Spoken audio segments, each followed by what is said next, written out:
যারা ইসলামের দুশ্মন, যারা ইসলাম বিদ্বেষী, তারা এগুলো নিয়ে সমালোচনা করে। কিন্তু ওই সকল মূর্খ অর্বাচীনেরা তারা জানে না যে নবীজি সাল্লাল্লাহু আলাইহি সাল্লাম তো তার চাহিদা পূরণ করার জন্য এতগুলো বিবাহ তিনি করেননি। যদি তিনি তার চাহিদা পূরণের জন্য বিবাহ করতেন তাহলে নবীজির জন্য কমপক্ষে 4000 স্ত্রীর প্রয়োজন ছিল। কারণ কি জানেন?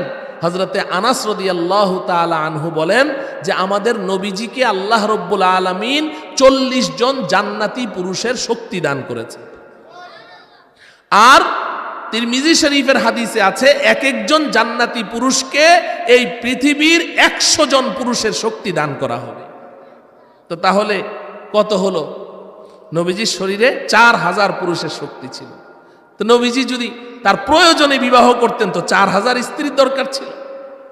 দ্বিতীয় নম্বর কথা হলো, আপনারা সবাই কম বেশি জানেন নবীজি সাল্লাল্লাহু আলাইহি সাল্লাম তার জীবনের পুরা যৌবনটা 25 বছর বয়স থেকে শুরু করে একেবারেই 50 বছর পার করা পর্যন্ত নবীজি একজন বৃদ্ধা মহিলা নিয়ে তার জীবনটা পার করেছেন, ঠিক কিনা বলেন?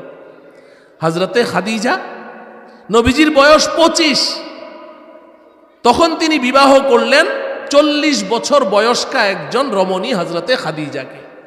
ও যুবক, খুব ভালো করে চিন্তা করো, তোমার বয়স যদি 25 বছর হয় আর তোমাকে যদি বলা হয় যে 40 বছর বয়সের অমুক মেয়েটা বিয়ে করবি, তুমি তো আজকে রাতের অন্ধকারেই পালিয়ে জান বাঁচাতে চেষ্টা করবে, আজকেই পালাবে তুমি। নবীজি সেই 25 বছর বয়স থেকে পুরাটা যৌবন তিনি কাটিয়ে দিলেন একজন বৃদ্ধা মহিলা। নবীজির চেয়ে 15 বছর বয়সে বড় হযরতে খাদিজা, তাহলে নবীজির বয়স যখন 50 তখন খাদিজার বয়স 65। আপনি বলেন। আর খাদিজা যতদিন জিন্দা ছিলেন অতদিন পর্যন্ত নবীজি তো আর একটা বিবাহ করেননি। হযরতে খাদিজার ইন্তেকালের পরে আল্লাহ পাকের নির্দেশে একটা একটা করে বিবাহ করেছেন। সবাই ছিল বিধবা, কারো পূর্বে 3 বারও বিবাহ হয়েছে, 2 বার, 1 বার বিবাহ হয়েছে। বিধবা নারীদেরকে বিবাহ করেছেন। প্রথম শুরু করতে কঠিন, প্রথমবারটা একটু কঠিন হয়ে যাবে, একবার শুরু করলে এরপর থেকে সহজ হয়ে যাবে, ঠিক কিনা বলেন? একটা ছোট্ট থেকে ছোট্ট কাজ না করতে করতে বড় জটিল হয়ে যায়, না করতে করতে কঠিন হয়ে যায়।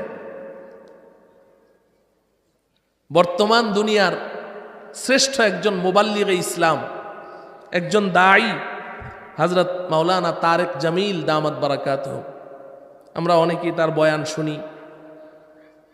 আলমী একজন দাঈ।